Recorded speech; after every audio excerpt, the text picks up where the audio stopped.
If you're a custodial supervisor at a local high school, you know that cleanliness is key, and that the best place to get cleaning supplies is from Grainger. Grainger helps you stay fully stocked on the products you trust, from paper towels and disinfectants to floor scrubbers.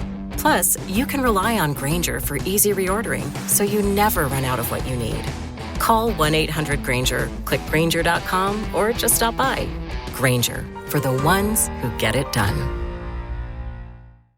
If you're a podcast host, listen up, this one's for you. My name is Allie Jackson. I'm the host of Finding Mr. Height, a dating and relationship podcast that I've been doing for 4 years now, sharing my positive and practical approach to dating that's built on my own life experience. And I wanted to share another experience that I've had, my secret behind monetizing my show. It's called Red Circle, and I was just telling my colleague about how much I love their platform. With Red Circle, not only am I getting a seamless hosting experience, but I also love the support I receive in ad sales. It's not just typical ad sales either. It's targeted opportunities based on my show and my life. And the platform is super simple. You just set your preferences and Red Circle matches you with sponsors that align with your show. You can vet every opportunity and their platform gives you great analytics. More recently too, my Red Circle team has brought me opportunities outside of my podcast on social media to really augment the podcast partnerships, bring them full circle. I just can't recommend them enough. If you want to give it a try, go to redcircle.com to get your free trial. That's redcircle.com for a free trial. What's up, Buffalo Fanatics? Josh Allen here. Just wanted to say go Bills. Yo, what is going on, Buffalo Fanatics? How is everybody feeling tonight? Saturday Night Live, Rated Rev, brought to you by Underdog Fantasy on the Buffalo Fanatics Network. Everybody right now who's joining me live, do me this favor. If you have not already done so, smash that like and hit the subscribe button. And don't forget, go to supportbf.com and follow us on all of our social media platforms. Yo, I am so excited about tonight's show. And I'm excited as all get out about this massive game between the Buffalo Bills and the Dallas Cowboys tomorrow afternoon. But before we get into all of that, I need y'all to do me this one favor. It's the roll call, baby. It's the roll call. Let me know where you guys are watching me from. I hope you guys enjoy the little holiday spirit I got going on. Augustine, I appreciate you, baby. Comes in and says, yo, like the holiday spirit. Yeah, you know, I got to switch things up a little bit, man. You know, I love Christmas right around the corner. But let's get this thing popping, baby. Let's get it popping. Shout out to everybody, man, all the mafia, everybody who's watching me live right now. I've got Debbie Shark coming in from the 716. What's happening, Debbie? Augustine Sambria coming in from Haines City, Florida. Y'all already know what time it is, baby. I've got Michael Williams coming in and says, yo, what's up, wherever, what's good? Hey, man, it's all good, baby. Michael coming in from Brooklyn, New York, repping the only team in NY. You already know. Alpha R.O.B. coming in from Jersey. Scott Blakely, what's happening, baby? Chi-Town representing. James, Ontario, Canada. Here we go. Andrew coming in from Michigan says, go Bills. Go Bills all day, every day. Laura coming in from the 585 Rock City. Payday Dre, my bad. Chester, VA. 804 up in this mug. What's good, Red? What's good, baby? I'm here, man. I am here, and I'm here with y'all. So shout out to everybody, man, who's joining me live right now. Much love. Very much appreciated. I tell you what, I am fired up about tonight's show, but about this game. This game is massive. In case y'all didn't know, this is huge. And the Buffalo Bills are flying high, coming off of that win in Kansas City against the Kansas City Chiefs, 20-17 victory. Man, you know what? That game was crazy. That game was crazy. And I know I can't be the only one on here right now who thinks that towards the end of that game, you felt like, man, look here, the way it was looking, these Chiefs are about to come back and to win this game. I couldn't help but feel like, man, look, big guy Patrick Mahomes, he's marching down the field. He's gonna fool around and win this game, isn't he? That's exactly what I thought. Exactly what I thought. And surely I'm not the only one who had that thought, because I mean, we've seen that rodeo before. We've seen that show before, where the Bills in these close games so far this year, towards the end of the game, the defense just breaks down. They break down and they end up losing that game. But to my surprise, the defense actually stepped up. They stepped up. Now, granted, there were some things that took place where, you know, a lot of conversation was had about the refs and all that kind of stuff. And I tell you what, man, like officiating across the NFL this year has been atrocious. We already know that. But that game against the Chiefs and how it transpired towards the end with Kadarius Toney getting flagged for being offsides. Look, the brother was offsides. Okay, he was offsides, and I know Pat Mahomes has already come on here and apologized and all that kind of stuff. But man, like that wasn't a good look for him. It wasn't a good look for the Chiefs. It wasn't a good look for Andy Reid. It wasn't a good look. Period. You know what I'm saying? To have that type of emotion and that type of unprofessionalism, it was just pathetic.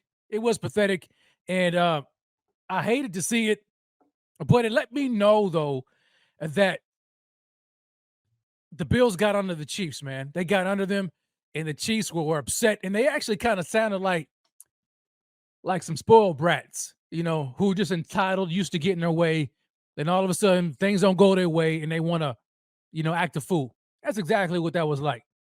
Now, I'm not going to sit here and spend a whole lot of time, you know, rehashing that. That was yesterday's news. We got bigger fish to fry, but I just thought that was very distasteful, you know, in my opinion, because I didn't get a chance to really share my thoughts about that. But most importantly, the Bills came out with the dub. They came out with the dub in Arrowhead against the Kansas City Chiefs. It was an ugly win, but nevertheless, they won that game. And so now here we are. The Bills are feeling good about themselves. Back at home, Highmark Stadium, the monster game against the Dallas Cowboys. And we're going to talk all about just the stakes that are involved in this game. And I'm going to give you all some of my reasons as to why I believe the Bills are going to cruise to victory. Yeah, I said it. Well, I think the Bills are going to cruise to victory. So keep it locked right here. Don't go anywhere, because later in the show, we're going to dive right into it. And I want to hear y'all's thoughts on it as well. But before we get into all that, I've got a super chat from my man Scott Blakely coming in already. Scott Blakely, what's good, baby? He says, yo, Rev, we won't even need week 18. We're taking the vision week 17, the greatest story ever told, unveiling right before our very eyes. We got this. Scott Blakely coming through, man. Look, I'm feeling you, baby. I'm not going to lie, man. This is the way things are shaping up. Now, I'm trying not to get too far ahead of myself here, but Scott, you know, you're pulling me on in, right? How fantastic, how amazing would it be, right? I heard my man Thigh Doc yesterday on the Rico Report, and he was talking about just how it seems like, and I'm paraphrasing, how like the stars are aligning for the Buffalo Bills. Like, when you look at the adversity that this team has faced over the past, you know, a couple of years, going back to last year and all that kind of stuff, and you see the adversity and you see things lining up, and then like it didn't work out for them. And then this year, like, who would have thought the Bills would be sitting here right now, 7-6, fighting for their playoff lives? But despite all of that, here we are, and we're starting to see things happening across this throughout the AFC landscape. Now, I hate to to really bring up like injuries and whatnot because that's unfortunate. But I mean, it is what has happened in the AFC. We've seen all of these. We've seen these quarterbacks dropping like flies. Joe Burrows, so Justin Herbert, injuring his pinky. I mean, we're seeing all of these injuries take place in the AFC, and it's opening the door for the Bills. And the Bills are in control of their own destiny. And when we look at the landscape of the AFC right now and kind of, just the playoff seeding so far, you have to believe that as long as the Bills continue to win, a lot of those teams who are above them, they're going to end up losing and making way for the Buffalo Bills. And I don't think that many of us thought that the AFC East, that the division would be back up for grabs, right? I think many of us would thought that, hey, just get in, right? The Bills had dug themselves in the hole, and all they need to do is just win and hope to get in. Well, we got a little bit of help last week because the Miami Dolphins blew an epic. I'm talking about they lost. They lost the game to the Tennessee Titans like vintage old Bills. You know what I'm saying? Like losing the game in the end of the game. And I know Miami Dolphins fans are sick. I know they were sick. We saw TD TD Finn's his epic breakdown after that loss. We saw him live. That was hilarious. I know many Dolphins fans were feeling the same way, but they opened the door for the Bills. Is what I'm trying to say. They opened the door for the Bills by losing that game. And I know Dolphins fans were feeling very cocky and confident about how they stood in the division. They had like a 3-game lead over the Bills. And they thought the division was in the wraps. Bills second place, lucky to even make the playoffs. They were feeling good about themselves. And all of a sudden, they see the Bills take out the Chiefs, and then they lose in stunning fashion, horrible fashion, to the Tennessee Titans. And now they see in the rearview mirror, as they're adjusting the rearview mirror, they didn't think they'd have to adjust it, but now they're adjusting, and they see the Buffalo Bills gaining speed. Dolphins fans are afraid. They are afraid. They are afraid like they've never been any more afraid before in their lives because they feel like at this juncture right now, especially when you consider their schedule, the division could go to the Buffalo Bills. And like Scott Blakely said, the Bills taking it week 17. Week 17 won't let me come down to the week 18 matchup against the Dolphins. That's what I think. I think once the Dolphins lost that game, you can feel like a collective surge of energy from Bills Mafia. Like, oh my gosh, y'all done let us back in this thing. You know what I'm saying? And all of Bills Mafia just got even more amped up. And Bills, some of the players too. They're watching that game. They're like, oh my gosh. Oh my gosh. So everything is lining up. Everything is lining up for the Buffalo Bills. And they just have to continue to handle business. They have to handle business. Now we've got some Cowboys fans in here. Or at least this is one that I've seen. I'm gonna give them a little bit of time here. Dallas Cowboys 2011 says, "Yo, bro thinks that it's about to be easy for the Bills," and he's laughing. Look, we're gonna talk about this here in a little bit later. But first of all, I didn't say it's gonna be easy. But cruise means it's gonna be, you know what I'm saying? You're gonna find out. You're gonna find out. I don't want to jump ahead of myself, but make sure you stay tuned. And by the way, since you're here, hit that like. Smash that like and subscribe to the channel. Okay. Now, getting into this thing, before I jump into this Cowboys matchup, I do want to kind of circle back and just talk about some things that happened so far that really piqued my interest over the week. Namely, number one was I'm talking about just news throughout the NFL. Did you guys hear about that? I'm trying to remember where that report came from, and it may have been like rumor, but somebody put it out there, and I'm trying to remember who it was. But Bill Belichick and Robert Kraft have decided to part ways at the end of the season. That's word on the street. That's word on the street. And if Bill Belichick is out, what does that do for the division, if anything at all?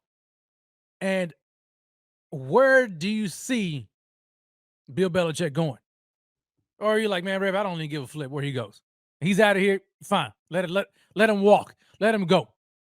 I just thought that, it's because, you got a coach like Bill Belichick who's been coaching the Patriots for God only knows how long, right?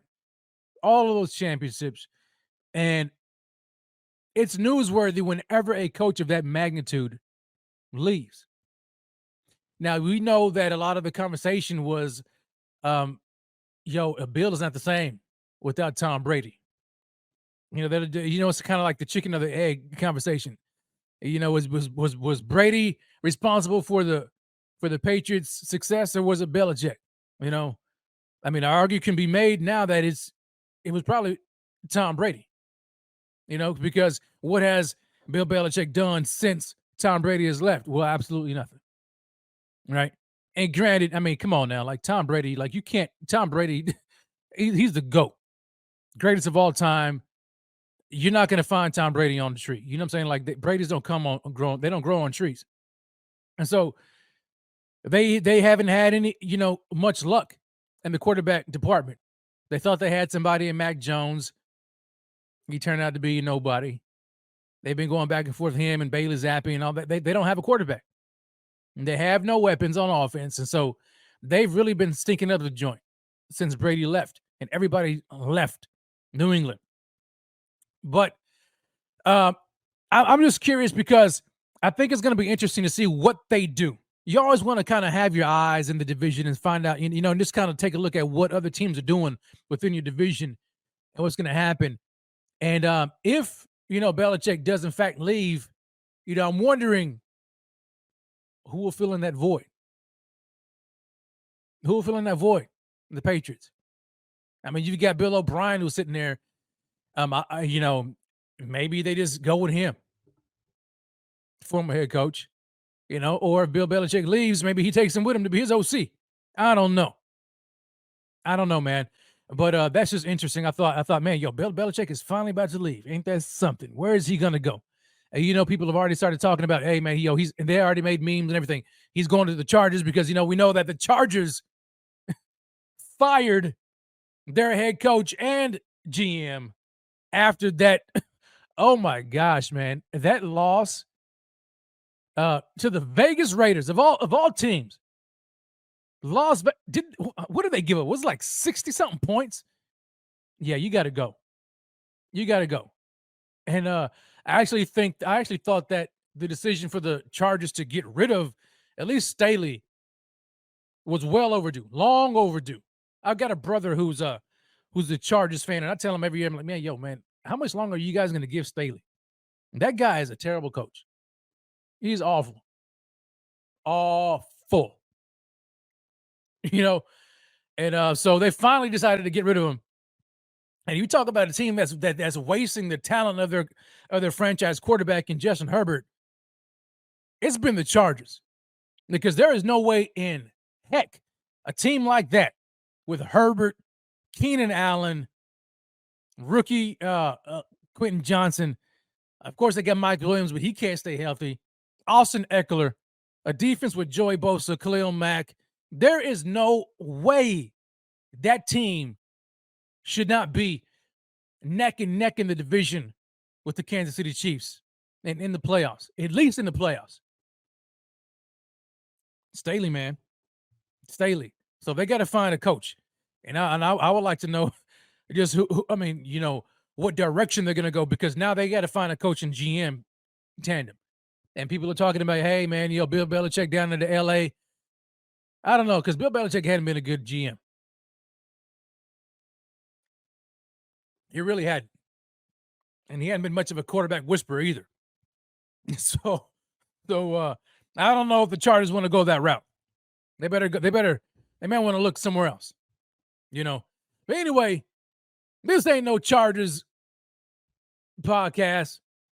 It ain't no Bill Belichick podcast. This is a Buffalo Bills podcast, baby. And we are here to talk about the Buffalo Bills.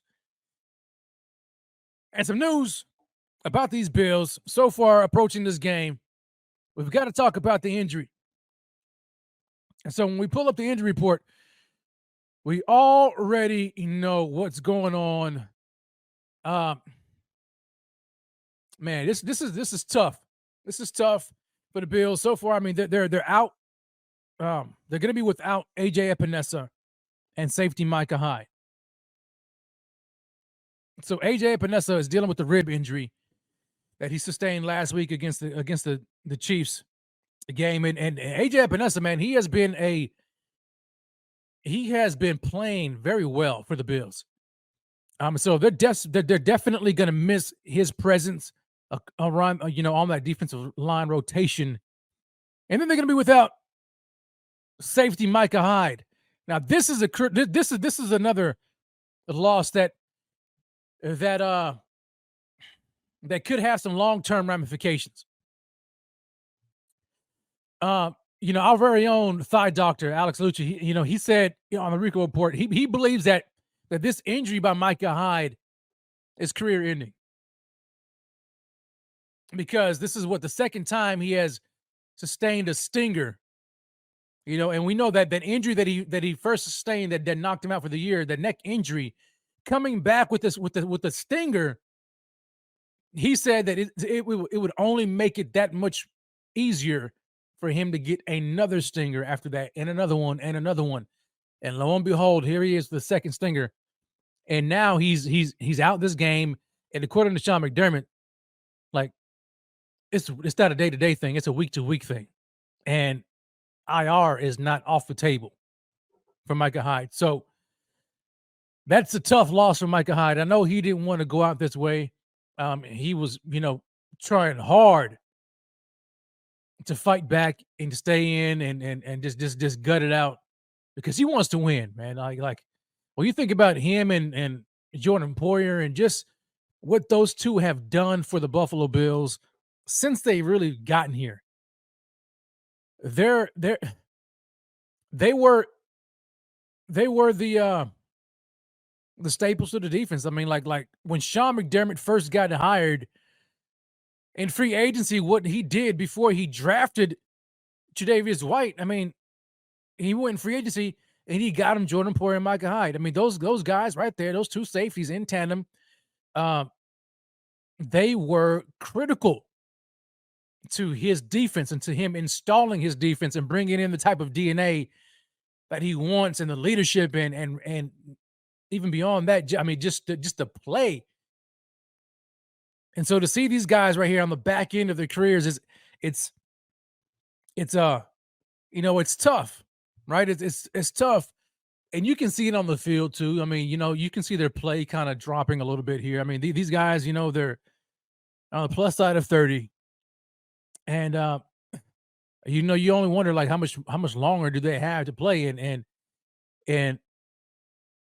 unfortunately, this could be the end for Micah Hyde. This really could be. And so the Bills they're gonna have their hands full. I mean, Brandon Beane, I should say, is gonna have his hands full trying to replace the likes of Micah Hyde and even potentially Jordan Poyer at the end of the season. That's a safety tandem that has been the best safety tandem in the NFL for quite some time, even though they haven't really been getting their love. and their roses. Except for like 1 year, when they went, all pro. So it's tough to see Micah Hyde pulling for him, but man, you really don't know. Right. You really don't know. So other guys are gonna have to step up. Other guys are gonna have to step up and fill that void with Micah Hyde. You've got Taylor Rapp, you've got Cam Lewis who can fill in too. So the Bills are gonna need all hands on deck. They're definitely gonna need all hands on deck against this matchup against the Dallas Cowboys, because that team is no slouch, man. Offensively, the Dallas Cowboys, they come with it. They do. I think they lead the league in points scored. I mean, that offense is one of the top offenses in the National Football League. So when you're without one of your top safeties, it's going to be difficult to fill in that void. But I have faith in the other guys, like Cam Lewis and Taylor Rapp, to fill that void. And I think the Bills they're going to be fine. They're going to be just fine. The Cowboys, though, I think the Cowboys are dealing with injuries of their own. I'm trying to find their injury report, because I think earlier in the week, man, it's like a sick bug, or I don't know if it's stomach bug or a flu bug or whatever, man, was hitting them brothers hard. And I'm wondering, I know they got Hankins is going to be out, but I'm trying to think who else was on that injury report for the Cowboys. I think Stephon Gilmore was on there. Y'all forgive me as I'm trying to pull it up here. My internet is lagging. It's going kind of slow right now. But anyway, I'm pretty sure it's Stephon Gilmore. I'm pretty sure it was Stephon Gilmore. And if that's the case, now granted, I don't believe that he's not going to play. That's not what I'm saying. But man, if they've got like a sick bug, if they had a sick bug going on and guys who were getting sick, whether it's flu related or whatever, it could bode well for the Buffalo Bills. And the reason I say that is because of this. They got to travel, and you have to figure that they're going to be tired on the road, a long road trip in the elements, and then you're trying to recover from that kind of a sickness. So here's to hoping that the Buffalo Bills or the Dallas Cowboys, or the guys who have been injured and been dealing with that kind of sickness, are not back to full strength. That's what I'm trying to say. I can't find their injury report. I'm trying to scroll through Twitter. I can't find it right now. But anyway, y'all correct me if I'm wrong. Correct me if I'm wrong. Because I want to know who else was on that report. Super chat coming in from James. James, I appreciate it. He says, yo, Rev, hope you're doing well. You're taking a lot of crap from your fellow Texans this week for the game. Oh, he's asking me the question if I'm taking a lot of crap from fellow Texans from the game. That's because I live in Texas. Love your podcast, bro. Keep it going. Man, James, I appreciate you, baby. Man, I live in it's a Texas, baby. I live in Cowboys country. My wife is a Cowboys fan. Okay, so there you go. So you're gonna hear it. You hear all the time, man. It's Cowboys this, Cowboys that. I ain't even tripping. I'm not taking a whole lot of crap from them, but I ain't really worried about it. As my wife walks in here and she's like, she's trying to throw some shade, about the Cowboys. Hey, man, this is definitely a house divided. And we circled this game. Unfortunately, man, we weren't able to go out there. We wanted to go to this game, but we weren't able to do it. But we're going to be watching this game, and we're going to be fighting. We're definitely going to be fighting, wifey and I. I tried to pull her on my side, man, but hey, it just didn't work, man. I guess I just ain't got enough pull. After 20 years, you'd figure, my wife would side with me, but she just ain't giving up the Cowboys, man. It is what it is. She's from the area, kind of close by. She got family and relatives out there and whatever, but hey, it is what it is. But Needless to say, yeah, I'm definitely in Cowboys country, right in the thick of it. But, it makes it all the more sweeter when the Bills spank that tail. And then I get the bragging rights, you know what I'm saying? But anyway, let's keep it moving, baby. Let's keep it moving. So, as we approach this game, we know what's up, buddy. You want to say hi? You want to say hi? My son, come here, son. Here, go around that way. My son wants to come in and say what's up. They just came back and had something to eat. What's up? Say what's up, buddy. What's up? Nathan, who are you going for in the game? Are the Buffalo Bills or the Dallas Cowboys? The Buffalo Bills that are coming on. The Buffalo Bills? Mm-hmm. Yeah. Who do you think is going to win this game? I think the Cowboys, but I don't know. You never know. So wait, you think the Cowboys are going to win this game? Buffalo. There you go. Buffalo been losing a bunch of times. That's why I choose the Cowboys. Say that again in the mic. Say it again. The Buffalo Bills have been losing sometimes, and that's why I voted that the Cowboys would win. I'm gonna kick your butt. I'm gonna kick your butt. No, get out of here. Get out of here. No, it's too late. I love you. Okay. Buffalo Bills. You can't change it now. It's too late. Buffalo Bills. Get out of here, man. Knucklehead. Yeah, I can't believe that. I can't believe this. I got my son in here to give him some airtime. Man, I try to give him some airtime. My son is like, he's with his dad. At least I thought. At least I thought he was with me. Cowboys, Bills fan. I brought him on here because I'm trying to set. I'm thinking that he's going to go for the Bills. He says, I'm rooting for the Bills, but I think the Cowboys are going to win because the Bills have been losing. Yeah, doggone it, man! I tell you, just when you think you know somebody, you don't know anybody in your own household. You know what I'm saying? That's crazy. My own son, but I've got a daughter. Let me see. She's a Bills fan. I'm gonna bring her on. I'm gonna bring her on because I want her to talk because she's jumped in. She jumped on the Bills bandwagon. Alpha Rob says, "Yo, man, your son betrayed you." He definitely did. He definitely did, man. I did not think he was gonna say that. That shocked me. And so, look, I'm feeling some type of way. Daniel Alvarez says, "Yo, smart kid." Nah, man. I mean, he's smart, but he got the wrong take.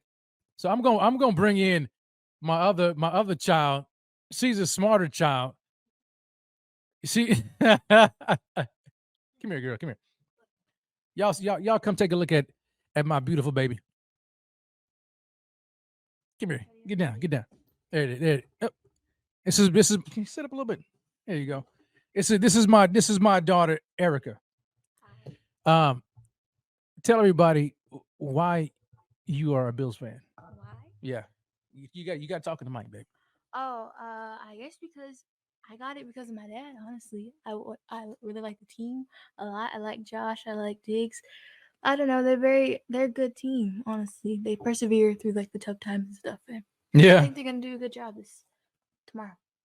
So all right. So are you picking the Bills? Yeah. You picking the Bills? Mm-hmm. All right. So now, do you have a score prediction? I think it's gonna be a close game. Close game. Here, get the mic. It's gonna be a close game. I think it's gonna be a close game. I don't have a score prediction. What's yours? I'm gonna talk about mine a little bit later. Oh, good. No score prediction? No? All right. Okay. All right, baby. I'll see you later. So there we go. That was one of my daughters, my youngest daughter. She's the smartest one. You know what I'm saying? My son betrayed me. I had to kick him out of the room. But I had to have at least one of them come on with me. Now my other daughter, I've got two daughters. So I got three kids. She's not into football. And so I ain't even gonna waste my time bringing her on. Maybe later, we'll see. I might bring her on for the score prediction. We'll see. But I had to kind of, I had to bring her on just to kind of correct the wrong for my son. I couldn't go out like that having my son picking the Cowboys. That just was not about to happen. Sophia says, "Yo, beautiful family, Rev. You are blessed, man. God bless." Thank you, Sophia. I really appreciate it. I definitely am a blessed man. So anyway, that kind of threw me off for a loop there. I did not expect my son to do me like that, but it's all good. Bills Cowboys. This is a big, big game. Monster mashup. Did I say monster mashup? Monster matchup at Highmark Stadium. And I want to jump right on in here and and talk about it. Debbie says, hey, keep bringing Erica on. Yeah, Debbie, you're right. She has good perspective. You know what I'm saying? So I'm definitely gonna bring her in and let her talk about some of these bills here later. I may start doing that here from here on out. She may bring us some good luck. So we'll see. If the Bills lose, I ain't bringing her on no more. so we'll see. We'll see what happens. Anyway, let's move on. So now, as we kind of preview this matchup here, we've got a quarterback matchup that's fantastic. We've got Dak Prescott, Josh Allen. Many would think that that's the homer in me talking, but the national media would say, Dak Prescott is in the running for MVP. And I would not disagree with that. I mean, Dak Prescott has been doing his thing, right? He has led his team to a 10-3 record. They are one of the top, if not the top, offenses in the National Football League right now. Dak has really silenced a lot of the doubters who thought that, he wasn't all that, he wasn't worthy enough to be considered in that upper echelon of quarterbacks in the National Football League. But Dak has, he has come out this year, man, and he has been on fire. You look at Dak's numbers right now, I mean, so it's crazy. So Dak has got 3,500 yards right now, 3,500 passing yards right now, 69.3% completion percentage, 28 touchdowns, 6 interceptions. 6 interceptions. That's nuts. 6 interceptions. And I think that's kind of, the difference. Well, I wouldn't necessarily say the difference, but it's a big difference when you compare Dak and Josh Allen, because we know Josh's interceptions are up there. You know what I'm saying? So when when you got a margin like that, 28 touchdowns and 6 interceptions, I mean, it looks good. And then you got 3,500 passing yards. Your team is winning. It's no wonder why he is considered to be probably the current front runner for the MVP. However, I would be remiss if I did not put Josh Allen in that same conversation. And before a lot of the Josh Allen haters who are Cowboys fans in here right now, they get to flapping their gums and talking about, man, there's no way in the world you can consider Josh Allen in the MVP conversation. Maybe not right now, because we know the MVP ain't really about most valuable player and numbers. It's more or less about wins. What does your team look like record-wise? And even though wins aren't necessarily a quarterback stat in and of themselves, they look at it, right? They look at it. But when I look at Josh Allen right now, and Josh Allen's numbers this year, you can put them right alongside Dak Prescott. Right alongside it. If you got Josh right now sitting at 3,400 yards, 3,447, 25 passing touchdowns, and then 10 rushing touchdowns, if I'm not mistaken. So Josh has got a total of 35 touchdowns. 35 touchdowns right now. Close to 3,500 yards passing. But, of course, the number that people are going to be looking at are the interceptions. Which is crazy because even though, people want to harp on the interceptions that Josh throws, they really try to dismiss what he has done and what he's currently doing. And so when you compare these two guys, I mean, they're neck and neck. I think this matchup right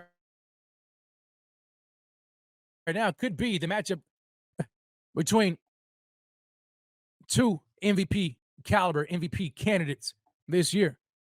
Now, I will say this. If Josh Allen leads this team to victory against the Cowboys, you better believe it that Josh Allen's going to be back in that conversation for MVP. Regardless of the Bills' record, they knocked off the defending Super Bowl champion, the Kansas City Chiefs. They knock off the Dallas Cowboys at home. He is right back in that conversation. Right back in that conversation. So you can't trip. Haters gonna hate. They're gonna say what they want to say, but it is what it is, man. You can't deny the numbers. All right. And looking at this matchup, man, it's really going to be a key matchup. Even though they're not going up against each other, but it is going to be fantastic to actually sit there and watch these two quarterbacks go at it tomorrow. At the same time, as a Bills fan, I do not want Dak Prescott to do anything tomorrow. Nothing. Which is really going to lead me right back to one of my main topics of conversation. But before, hold on. You know what? Let me put a pin in that because I do want to bring something up. I wanted to talk about, and I was just reminded of this. I wanted to talk about some of the Bills' stat leaders, okay? Because here's my thing. I don't want nobody to forget just how good the Bills team is right now. The Bills are better than their record indicates. Okay? They are much better than their record indicates. And when you look at it, here's just some stat leaders from the Bills. Josh Allen right now, 35 total touchdowns, like I mentioned earlier. 25 passing touchdowns, tied for second place in the NFL. QBR 70.6, third. 3,447 passing yards is seventh. Okay. Stephon Diggs. He's been having kind of a quiet year. Right? But still, he's tied for seventh in the league in receptions with 87 receptions. He's just under 1,000 yards receiving, 993 yards receiving. We know that we're going to get him back involved. It's just a matter of time. Got 5 games remaining. Stephon Diggs is going to get back involved. He's going to get well over 1,000 yards receiving. And then he's got 8 touchdowns, tied for fourth. James Cook. James Cook right now, 10th in rushing with 789 rushing yards. Who would have thought that at this year, at the beginning of the year, that we'd be talking about having a top 10 back in the NFL? And James Cook is right there, 789 rushing yards. Terrell Bernard, 112 tackles, puts him 12th. The sack leader for the Buffalo Bills, Leonard Floyd, with 9.5 sacks. So those are some of your stat leaders for the Buffalo Bills right now. Josh Allen, Stephon Diggs, James Cook, Terrell Bernard, Leonard Floyd. I'll tell you this, man. Like, the Bills, when you look at the defense, because I'm thinking about Leonard Floyd, I'm looking at that number, 9.5 sacks. Man, oh man, did we luck up on a brother like that. Kudos to Brandon Beane for what he was able to do and bringing in Leonard Floyd to this team and how remarkable he has been for the Bills in that defense. 9.5 sacks so far. Remarkable. Remarkable. Absolutely remarkable. And then you look at a guy like Terrell Bernard. Many thought that the Buffalo Bills had an issue with the middle linebacker position when Tremaine Edmonds left in free agency and he signed to the Chicago Bears. We thought, man, oh man, the Bills have a huge void at middle linebacker. And we heard, at the beginning of the year, well, kind of like in training camp, that it was Terrell Bernard and I think Tyrell Dodson. But then Terrell Bernard got injured, and then we didn't hear anything of him. All of a sudden, when Terrell Bernard gets back on the field, he has been on fire, having a remarkable season, really doing some things. I mean, when you look at him on tape and on the film, like, he is playing better, in my opinion, than Tremaine Edmonds has been playing for the Buffalo Bills. He really has. And he's been making more impact plays for this team. At a fraction of the cost, the brother is still on his rookie contract. So to get that kind of production from Terrell Bernard on a rookie contract is fantastic. Fantastic. And so when you look at these guys here, Leonard Floyd, Terrell Bernard, I mean, the list goes on. Ed Oliver having himself another remarkable season. Another guy across the defense that has really just stood out to me so far. I mean, you look at a guy like Rasul Douglas. A guy like Rasul Douglas on this defense has been a fantastic pickup by Brandon Beane. Fantastic pickup. Like, there's a reason why you call him Big Baller Beane. That's the reason.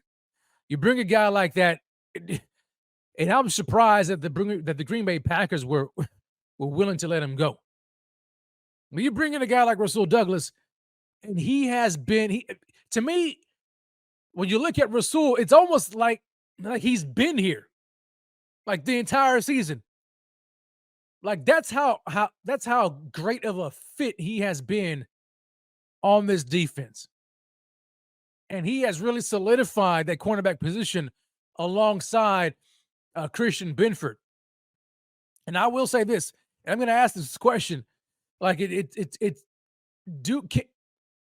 the Bills, or will the Bills have a cornerback problem at the end of the year?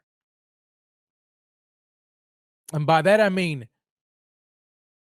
Rasul Douglas, Tre'Davious White. What are the Bills going to do at that position at the end of the year, going into next year? That is going to be probably,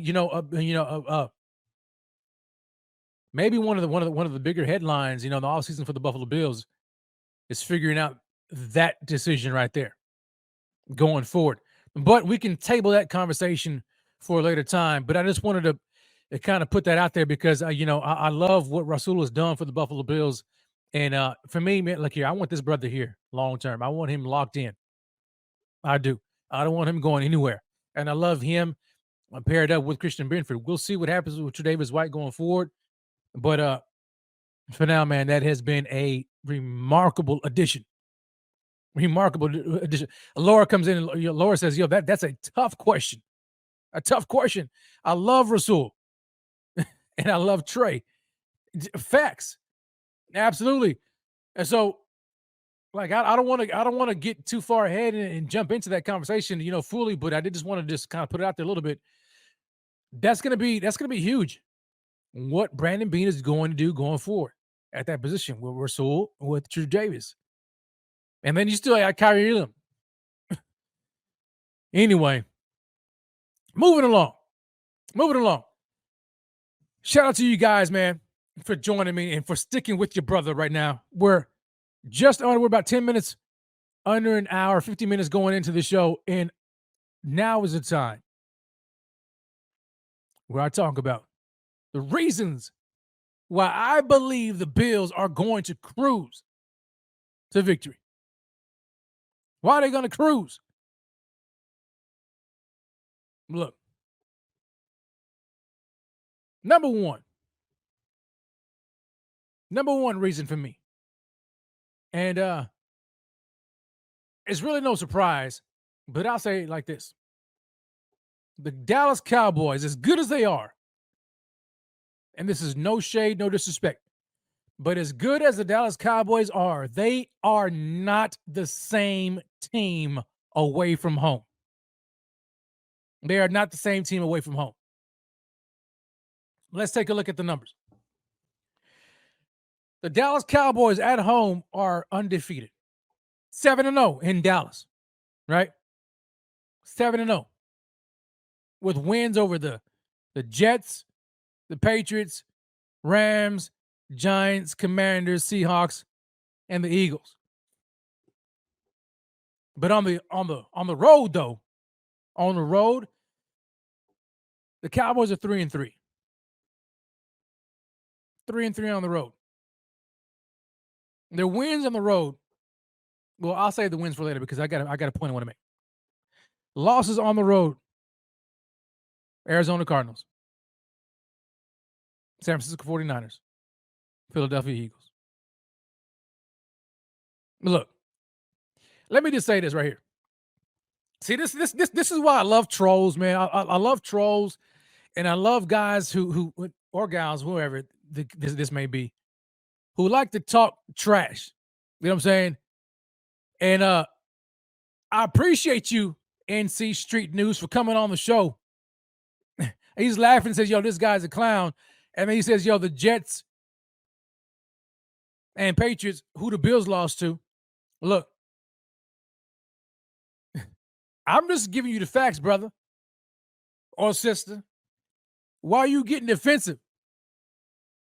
It is. If you're a maintenance supervisor at a manufacturing facility and your machinery isn't working right, Grainger knows you need to understand what's wrong as soon as possible. So when a conveyor motor falters, Grainger offers diagnostic tools like calibration kits and multimeters to help you identify and fix the problem. With Grainger, you can be confident you have everything you need to keep your facility running smoothly. Call 1-800-GRAINGER, click Grainger.com, or just stop by. Grainger, for the ones who get it done. Here's what it is. The Cowboys, 7-0 at home. You know what I'm saying? Yeah, 7-0 at home. But we're going to talk about their losses and who they won to. So stay tuned. Stay tuned. Because even though the Bills lost to the Jets and the Patriots, there's some games that I know the Cowboys wish they had back too. You know what I'm saying? But even on a much bigger point, I'm going to get to it right here. You look at the Cowboys on the road, 3-3 on the road. Losses to the Cardinals, the Niners, and the Philadelphia Eagles. Their wins on the road are the Giants. Look, the Giants, who are 5-8, they won 40-0, week 1. Second win on the road goes to the Chargers, 20-17. Close win on the road to the Chargers, who are 5-9. And then their other road victory goes to the 1-12 Carolina Panthers, who, how befitting them being 1-12 as they are going to be probably primed for the number 1 overall pick in the draft next year. So the Cowboys road wins. I tell you what, man. Look, the Cowboys road wins are against teams with a combined win-loss record of 11-29. 11-29. The Cowboys have no road win against a team whose record is above 500. Not one, not a single one. When you look at the Cowboys at home, the players or the teams that they've won against have a combined win-loss record of 39-52. So in fact, the Cowboys have only one win. In their 10 wins, only one win against a team with a winning record. Only one. And that's the Eagles, who are 10-3. But on the road, combined win-loss record of the teams that they beat, 11-29, none of which are above 500. Look, say what you want to say about the Bills. Say what you want to say about the Bills losing to the Jets and losing to the Patriots. Your Dallas Cowboys, you better watch them, because they are not the same outside of the comfort of AT&T Stadium. Once they get on the road, they lose. And they don't play hot. And they got to travel all the way to Buffalo, New York, in the weather, in the cold, in the rain. And you got guys who are sick, dealing with flu-like symptoms and all that kind of stuff. So, before you want to clap and talk your trash, you better make sure that these Cowboys are ready, because they are not the same team on the road. And they are coming up against a team on the road that they don't really want to play. I'm just going to be honest. They don't want to play. They don't want to play them. Because even though the Bills are 7-6, they are a far better team than their record indicates. And we've seen the Buffalo Bills do what they've done before at this stage in the season, in the regular season. First of all, let's just go back to the Eagles game. The Bills were this close to winning that game against the Eagles, an uncommon opponent who they've never played before in their lives. Never played them. I think the last time I played them was years ago. Completely different team. On the road in Philly, lost in overtime by 3 points. They go to Kansas City, defending Super Bowl champions. Beat them. You look at the offense and how they've been playing since they had their brand new offensive coordinator in Joe Brady, and you look at what Josh Allen's been doing. I'm telling you right now, the Cowboys on the road to Highmark Stadium, they don't want no parts of it. Now, if they're playing in Dallas, it might be a different story. But I'm telling you right now, as a Bills fan, and look, Bills Mafia, don't worry about this. Don't worry about it, okay? The Cowboys are not the same. They aren't the same on the road. Second reason, to me, is the Bills are desperate. You know, there's this thing about comfort. Comfort.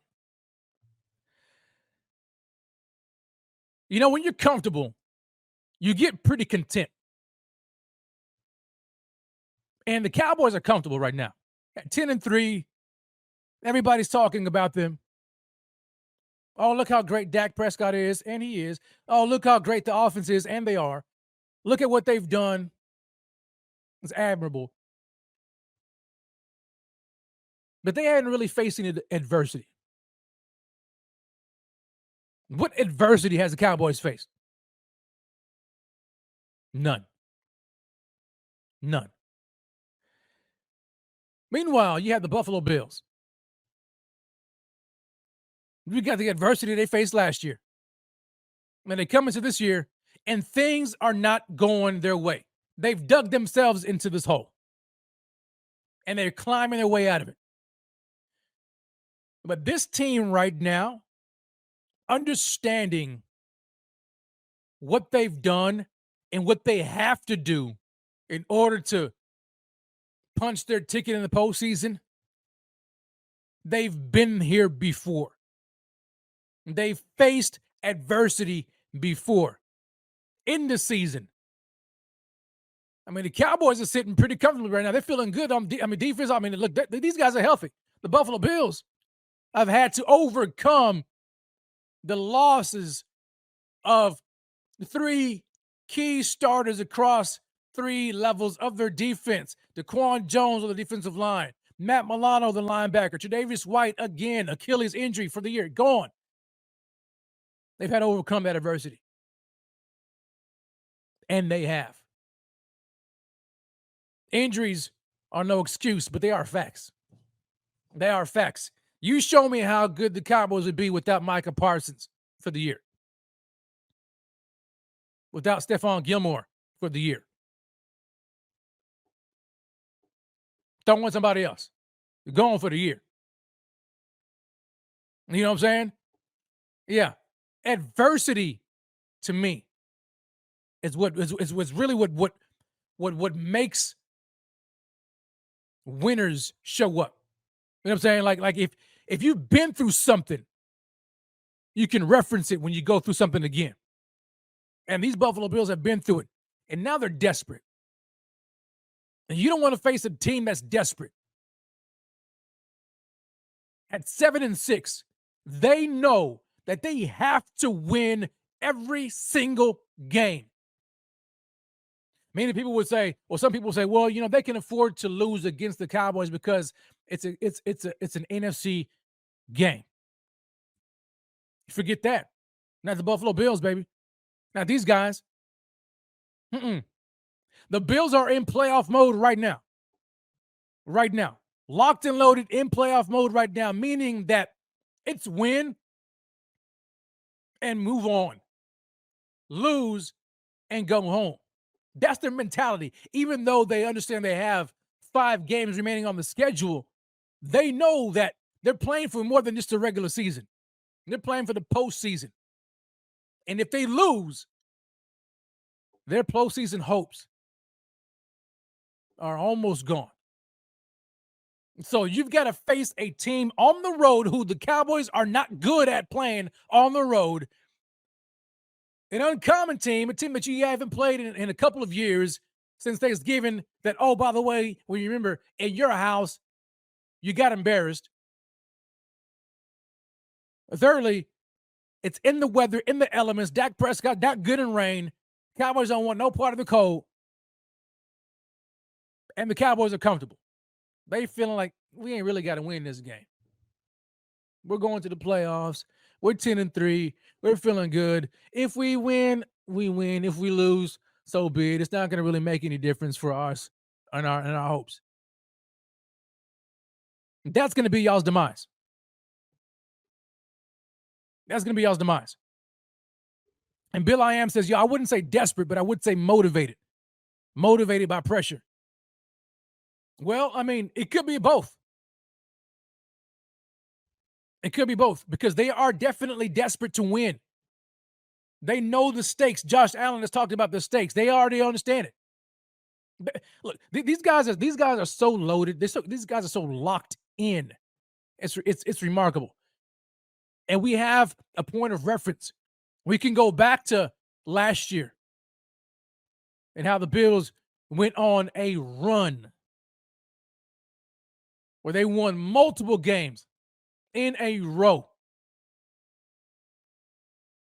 The year before then, I think it was in 2021, that season, in December, man, the Bills were facing, I mean, they're kind of in the same boat right now as they are right now, where they were second place in the AFC East. The Patriots at that time were first place in the East. And the Bills went on a run and did not lose another game the regular season and didn't lose until the divisional game against the Chiefs. Meanwhile, the Patriots ended up losing and falling apart in the regular season. Bills went on to win. And like Richard Forbes says, it seems like we go on a run every year. That's true. Like this team knows how to, and this is when you want to be playing your best ball. Really, I mean, really it is. You know what I'm saying? Now, granted, like when we go over the course of the season and we look at some of these losses, do you wish that the Bills had handled business against teams like the Denver Broncos and the New England Patriots? Absolutely. Absolutely. But every year from every team, there's going to be those losses that you're like, man, how in the world did we lose to this team? How in the world did we lose to that team? You know what I'm saying? It happens. I'm sure the Cowboys are like, man, how in the world did we lose to the Cardinals? I mean, it happens. But they've handled their business. Albeit against a very weak schedule, but they've handled their business. Let's just be honest, okay? Let's just be honest. And so the Bills have been here before, man. They're desperate. They're desperate and they're motivated. Okay? But another reason for me is I think, and this kind of goes back to last week's win. Man, I saw something last week. I believe that the Bills were going to beat the Chiefs anyway. But, you know, the talk of the week last week was all about Sean McDermott and that hit piece by Tyler Dunn on Sean McDermott and questioning the man's character. I felt like we would see just how true that may be if the Bills lost that game in a way that indicated the players kind of gave up on the coach. It kind of like when you see the Chargers right here losing against the Vegas Raiders, giving up 60-something points. You know what I'm saying? The Bills didn't do that. They fought their you-know-what's off. They got that victory, and we saw the post-game speech in the locker room by not just Sean McDermott. Then we heard the players in the back saying, "Yo, hey, we got your back, coach. We got your back." And then followed up by the GM Brandon Beane. He gives a game ball to Sean McDermott, and he says, "We got your back." And so you saw that love right there, man, and everybody surrounded the coach, and you know these players played for coach, and it wasn't just for that game.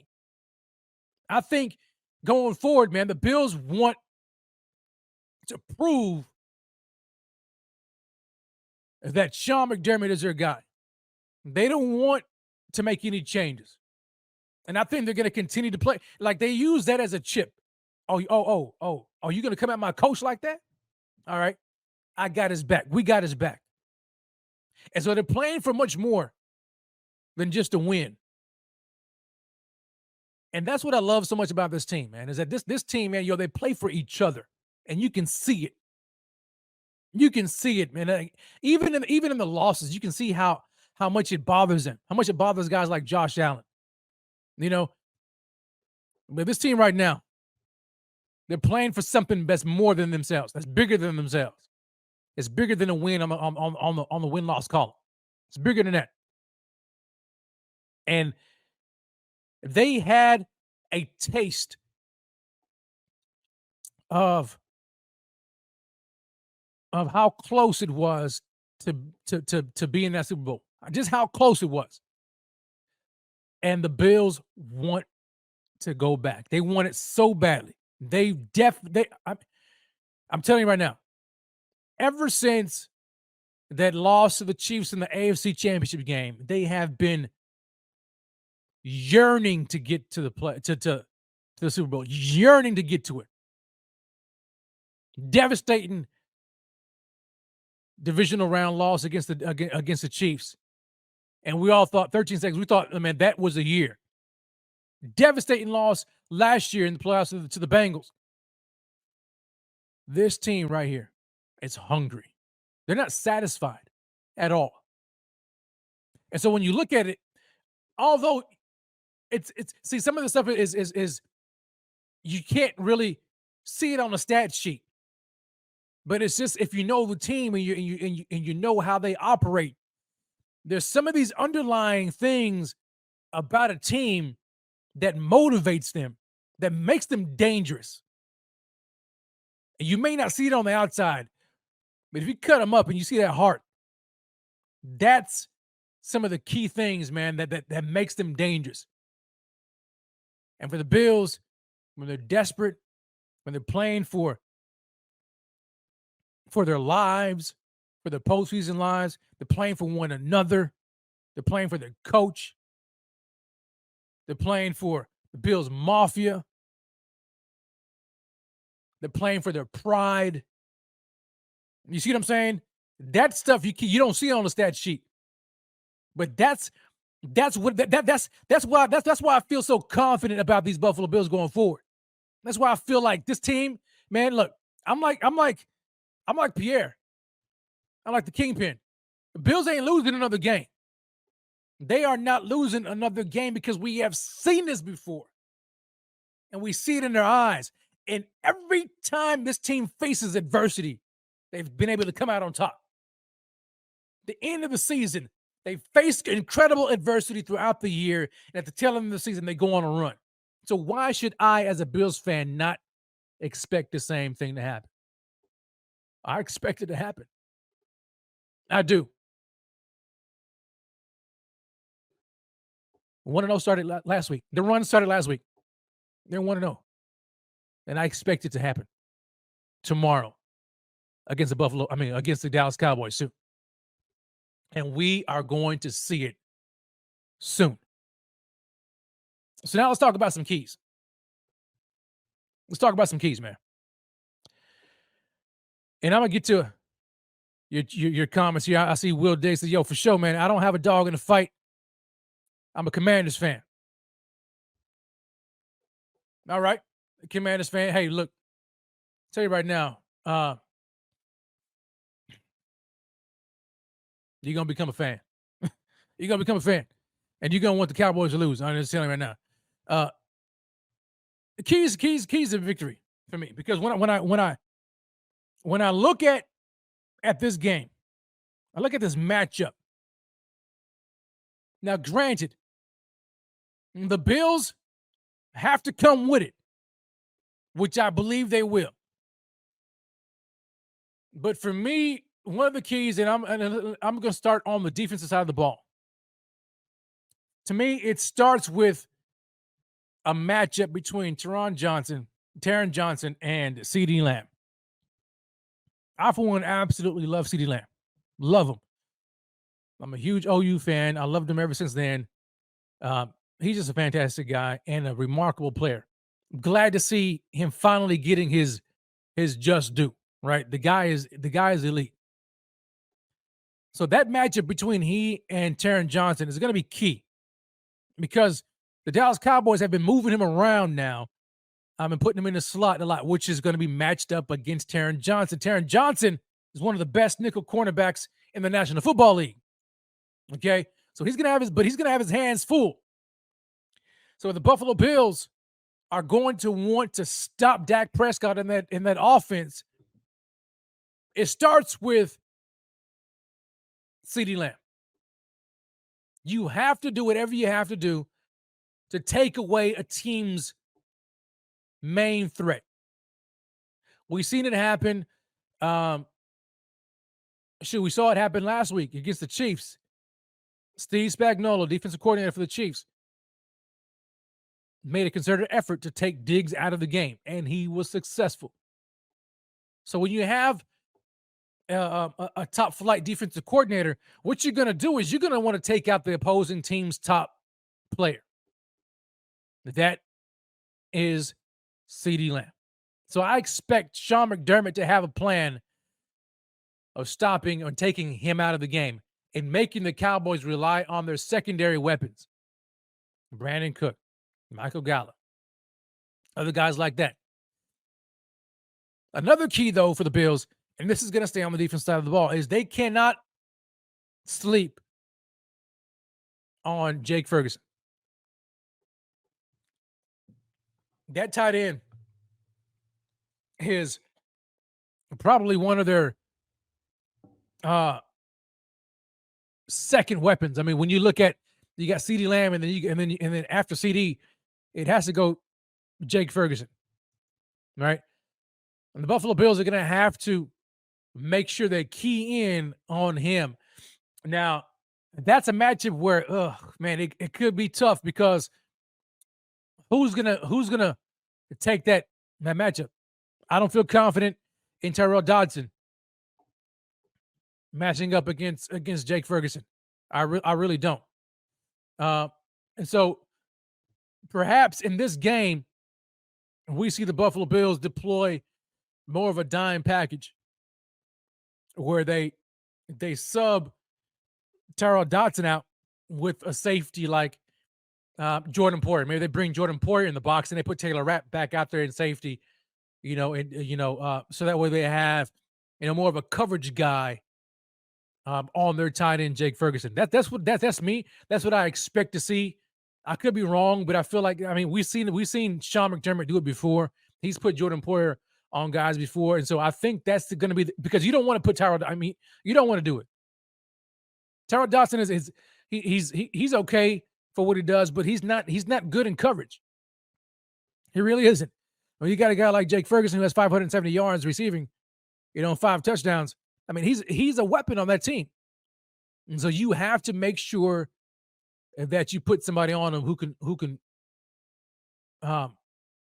give you a better chance at slowing him down. And that to me is Jordan Poyer. Go dime. So we may see a lot more dime package going into this game. Another key for me is the Bills are going to have to, as well, look at Tony Pollard. Now, I know Pollard hasn't really been doing a whole lot here lately, but, to me, you have to make a team one-dimensional, right? You don't want to see them in a rhythm, and their offense is very balanced, and they're able to really just go throughout their playbook and really call whatever they want to. You want to make them one-dimensional, and to me, so you have to shut them down. And so they have potential with Tony Pollard is that kind of guy behind that offensive line, mind you. They can run the rock. And so if the Bills are not careful, especially in this weather, Tony Pollard could have himself a good game. So the Buffalo Bills need to make sure that they slow down Tony Pollard, shut down the run first, make them one-dimensional in the pass game, which will kind of fits more with the strengths of the Buffalo Bills defense, which is in the pass defense. You know what I'm saying? So that's on the defensive side of the ball. Okay. Key, CeeDee Lamb, put Poyer on Jake Ferguson, stop Tony Pollard in that running game. Now, offensively for the Buffalo Bills, because I could say pressure as well, right? But Dak Prescott, he's been getting the ball out pretty quickly, so I'm not too sure how much pressure the Bills are going to be able to put on him. I definitely don't want the Bills to kind of sit back in coverage. They're going to have to pressure him, get him off of his spot. But I'm not expecting a whole lot of sacks coming out of his game. But if they can pressure him in key moments and get him off of his spot, especially in the rain, it could bode well for the Buffalo Bills defense. Offensively for the Buffalo Bills, a key for the Bills offensively, to me, they have to establish the run. They really do. James Cook has been a surprise. I mentioned at the top of the show, James Cook is 10th in the league in rushing. He has been playing lights out. And under Joe Brady, the new offensive coordinator, been used heavily in the pass game. So for me, that's where it starts. Well, I wouldn't say that's where it starts, but that's the key for the Bills. Get James Cook involved in that offense early and often. Okay, early and often. Establish a run, but mix it up with the pass. I love what Joe Brady's been doing. I really do. I love it. I look at James Cook right now. The brother's got 789 yards on the ground. He's averaging 4.8 yards per clip. He's just playing well. He really is. But receiving numbers, though, I'm liking it.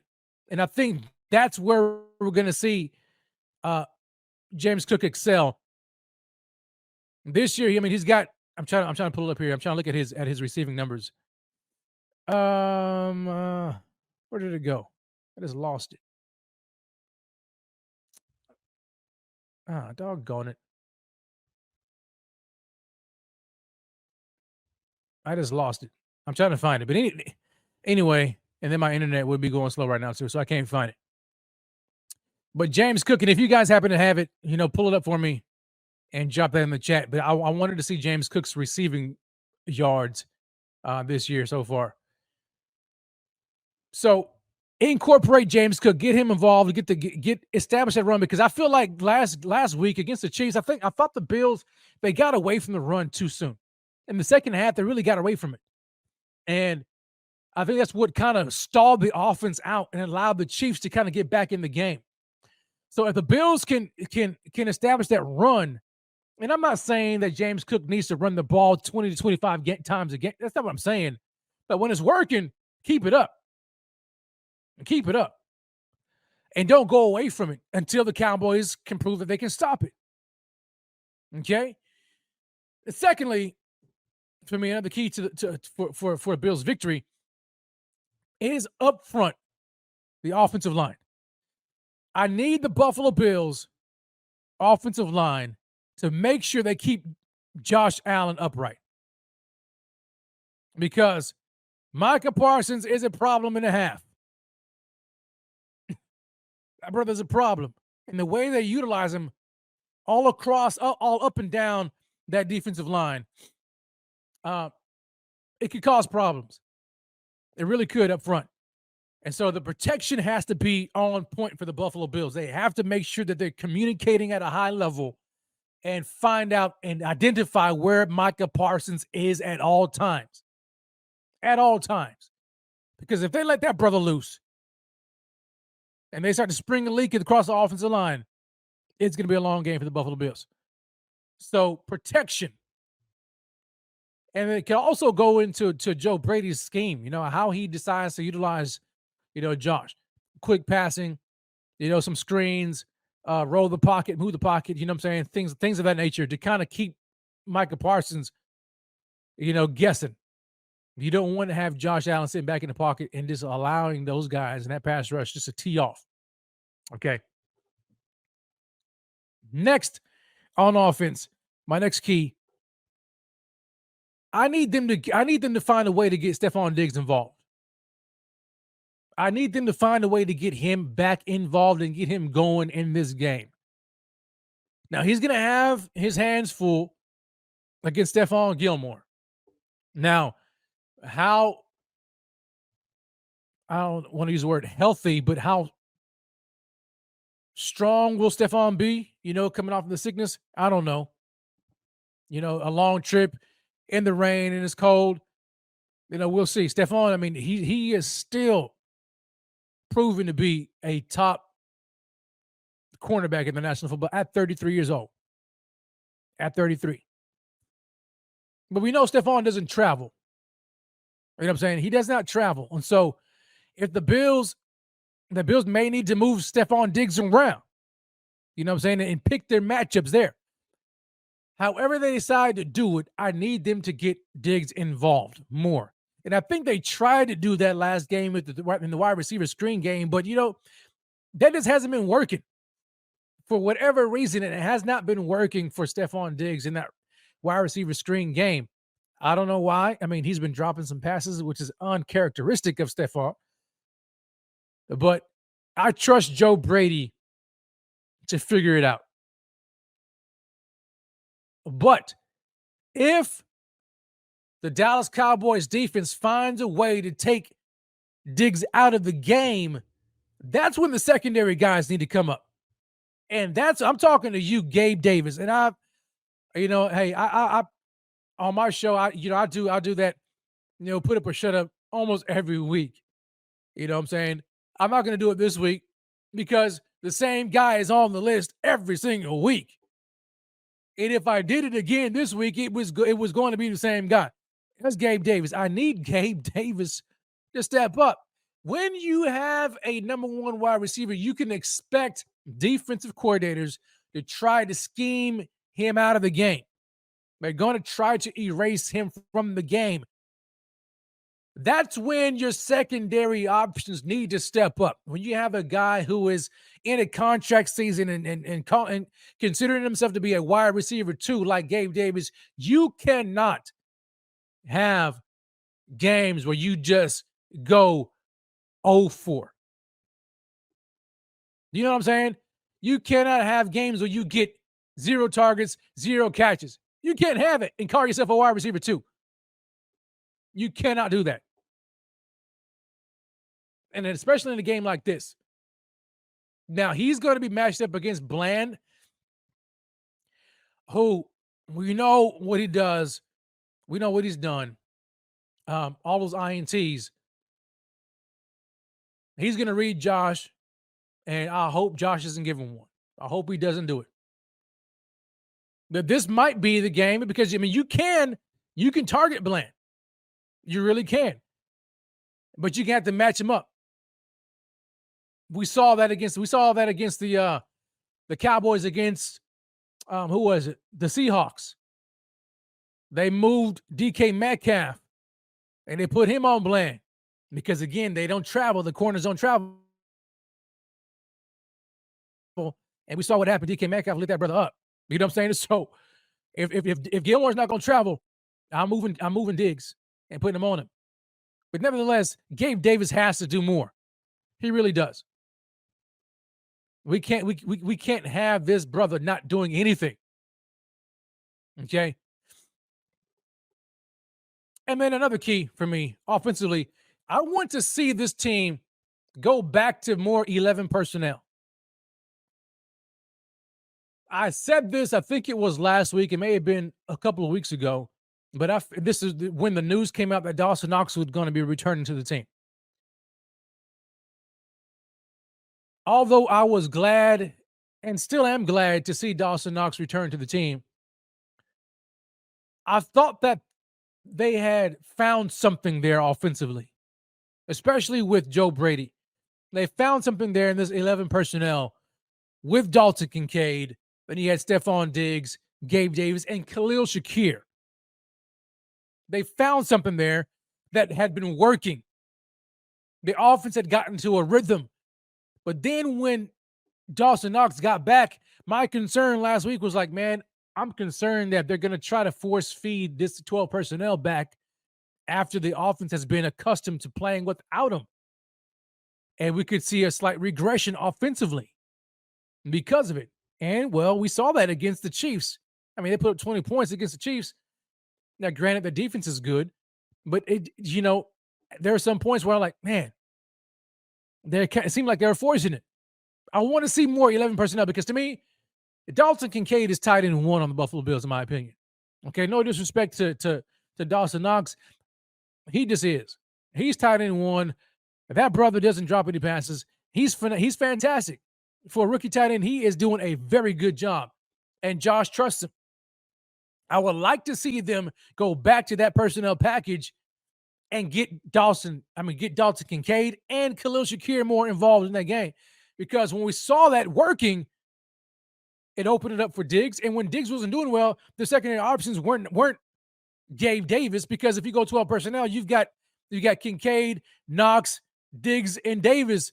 Well, if Diggs is out, you've got Davis as the other receiver. I didn't like that. So when you go 11 personnel and you spread the ball out and you've got those 3 receivers, I like the look of Khalil Shakir. I think Khalil Shakir, man, this every time he gets on the field, he produces. And I think that actually works better for the offense. Getting Diggs, Davis, Shakir, and Kincaid in there. So that's what I want to see. I think if the Bills are able to mix it up personnel-wise on offense, stay on schedule ahead of the chains, the Bills are going to cruise to victory. They really are, because the Cowboys don't want no part of the Buffalo Bills this game. They really don't. I'm just going to be honest. And it's like Glenn says. Glenn Goulet says, Shakir needs to be a constant part of the game plan. I agree. He has to be involved more. Because when you're not getting it out of your quote-unquote number 2 in Gabe Davis, I mean, Khalil Shakir, to me, should get more targets. He should get more targets than Gabe Davis. He really should, and that's just my opinion. But every time he gets on the field, man, the brother just does something, man. He plays. Now, Kim Betts says Davis is due for a good game. Kim, I sure hope so. I hope this is it. I mean, it's boom or bust Gabe, right? So maybe this is the game in which he booms. You know, I hope that happens for the Bills' sake. I still don't trust Gabe Davis on a consistent basis to do it. I don't. It's just so frustrating, man. It's so frustrating. But I'm not going to harp too much on Gabe Davis because I've done it every single week. So those to me are my keys. Offensively, establish a run, get James Cook involved, get Stephon Diggs involved early and often. However you decide to do it, just do it. Protect Josh Allen. Make sure you key in on Micah Parsons and don't let that brother go off. And then mix up your personnel. Mix up your personnel and go back more to your 11 personnel. Spread the ball out like that. Because one thing we do know is that Josh Allen is weatherproof. So even in a deluge of rain, Josh Allen is not going to have a problem.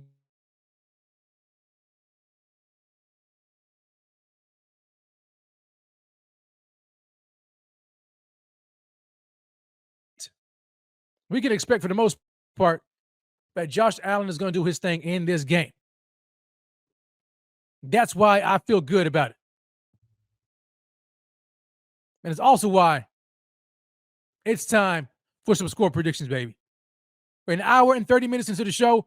Now it's time for some score predictions. I need you guys to drop it in the chat right now. Jason Thomas says, yo, Shakir, baby. I need to have Shakir in this game. I need to have him.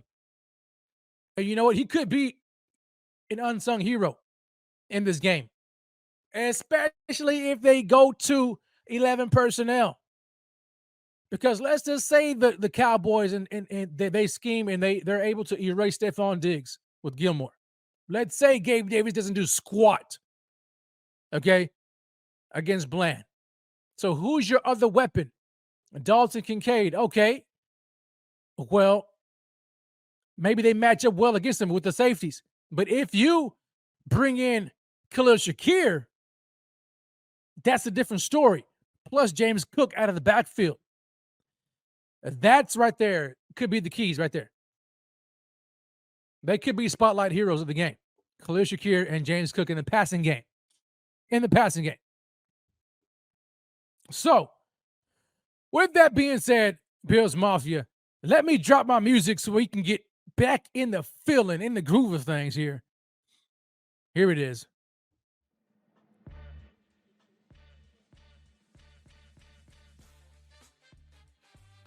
There we go. Score prediction time, baby. Drop your score predictions in the chat. I got Jason Thomas saying, Bills 30, Cowboys 23. Augustine says 28 Bills, Cowboys 14. Oh my gosh, Cowboys only scoring 14 points. Wouldn't that be something? Tim Best comes in and says, 27-24 Bills. So she calls it a close game. She calls it a close game. And the Bills are favorites. William comes in. 31-24 Bills. I like it. Let me see here. I've got Ian Fetterman. Bills 31.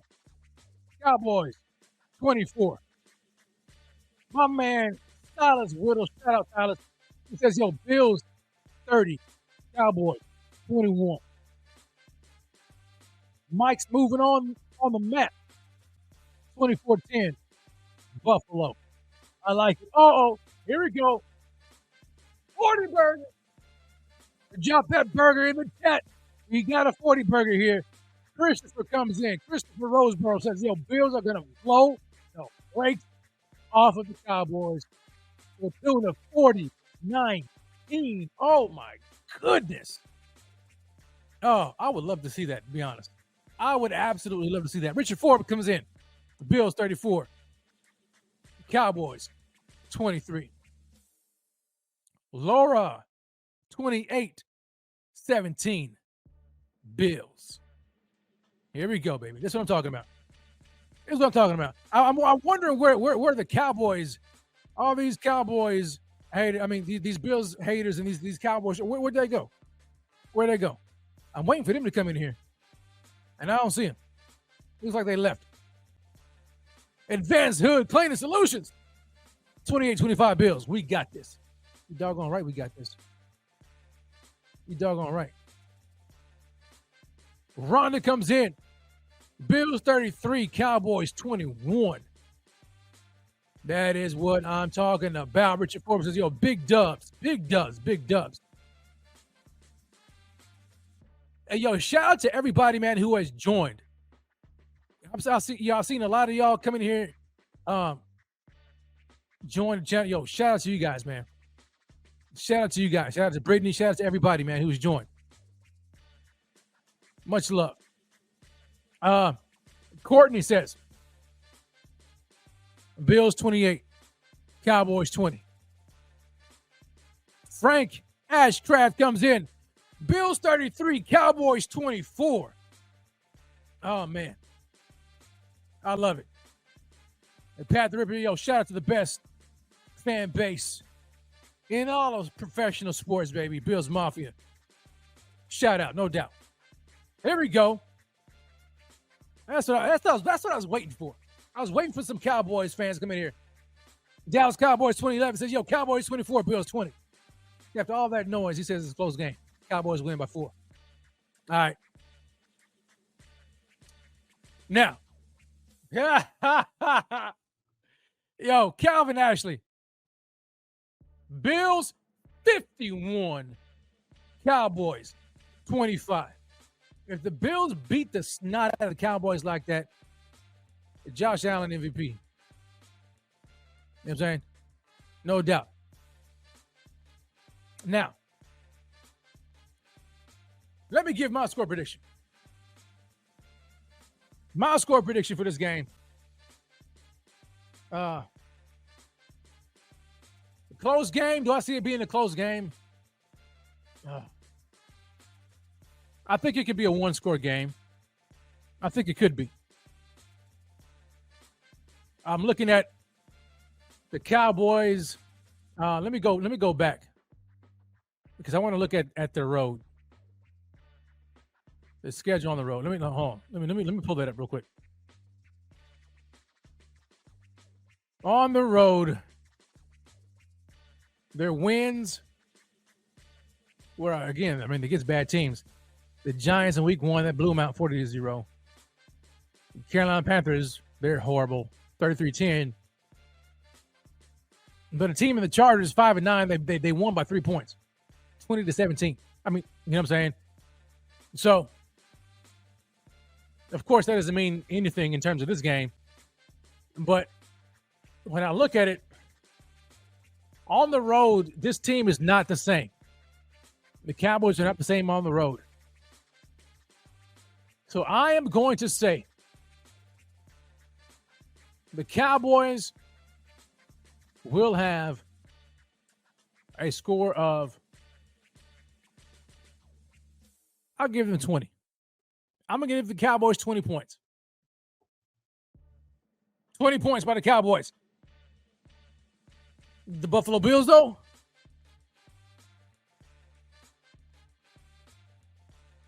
$28. Bills 28, Cowboys 20. I almost wanted to spread that thing out a little bit by 2 scores, but I kept it in by 1 score, 8 points. Maybe there's a 2-point conversion involved in there somewhere. 28-20, your Buffalo Bills with the victory over the Dallas Cowboys. And the Bills make it 2-0 on their quest to go undefeated the rest of the regular season, punching in their ticket to the postseason and their division win. Stealing that thing back from the Miami Dolphins. That's how I see it, ladies and gentlemen. But we'll see what happens. I definitely feel confident, though, about this game. I really do. Because the Bills are locked and loaded. They're in playoff mode. And they're not going to lose. They ain't going to lose. All right? They are not going to lose. So let's get ready for this game, man. Shout out to everybody. Make sure you come back tomorrow for the pregame show because you know that thing is going to be off the chain. I don't know if y'all say off the chain anymore. I may have just dated myself, but I say that I don't care. Myself, Rico, I don't know if Z-Bot's going to join. He may join, he may not. But it's going to be fire. Okay? So make sure you stay tuned for that tomorrow. And then during the game, you want to make sure that you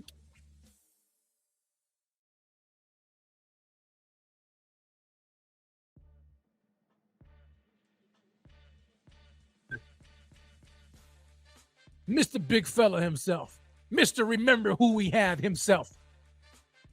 We've got y'all covered, baby. You don't want to go anywhere else. But until next time, man, enjoy the rest of your night. We'll see y'all tomorrow. As always, baby, grace and peace. Oh, wait a minute. I saw it. Kim Bet said it. And I saw it. And I'm going to say it. Kim Betts is closing us out with an On My Mama take. And Kim Betts says, on my mama, Bills are going to the Super Bowl. Well, that's it. That's it, baby. That's it, ladies and gentlemen. If Kim says it, it's a wrap. Bills are going all the way. They are not losing another game. Keep the faith, Bills Mafia. Keep the faith. The story is being written right before our very eyes. And when it's all said and done, we're going to see our beloved Buffalo Bills hoisting up that Lombardi trophy. But until then, we got to take care of business against the Dallas Cowboys. And we're going to do it. All right? So, again, shout out to everybody. I love y'all so much. Enjoy the rest of your night. Grace and peace. God bless. And as always, and until next time, baby, go Bills.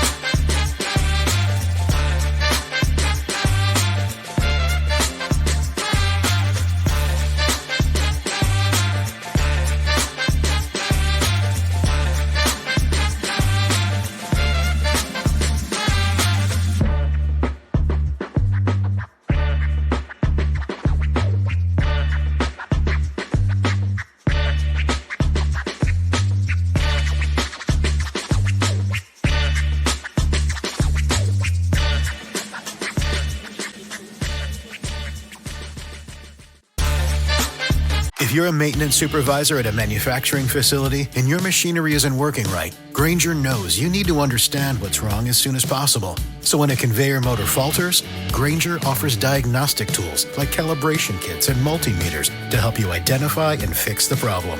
With Grainger, you can be confident you have everything you need to keep your facility running smoothly. Call 1-800-GRAINGER, click Grainger.com, or just stop by. Grainger, for the ones who get it done. If you're a podcast host, listen up, this one's for you. My name is Allie Jackson. I'm the host of Finding Mr. Height, a dating and relationship podcast that I've been doing for 4 years now, sharing my positive and practical approach to dating that's built on my own life experience. And I wanted to share another experience that I've had, my secret behind monetizing my show. It's called Red Circle, and I was just telling my colleague about how much I love their platform. With Red Circle, not only am I getting a seamless hosting experience, but I also love the support I receive in ad sales. It's not just typical ad sales either. It's targeted opportunities based on my show and my life. And the platform is super simple. You just set your preferences and Red Circle matches you with sponsors that align with your show. You can vet every opportunity and their platform gives you great analytics. More recently too, my Red Circle team has brought me opportunities outside of my podcast on social media to really augment the podcast partnerships, bring them full circle. I just can't recommend them enough. If you want to give it a try, go to redcircle.com to get your free trial. That's redcircle.com for a free trial.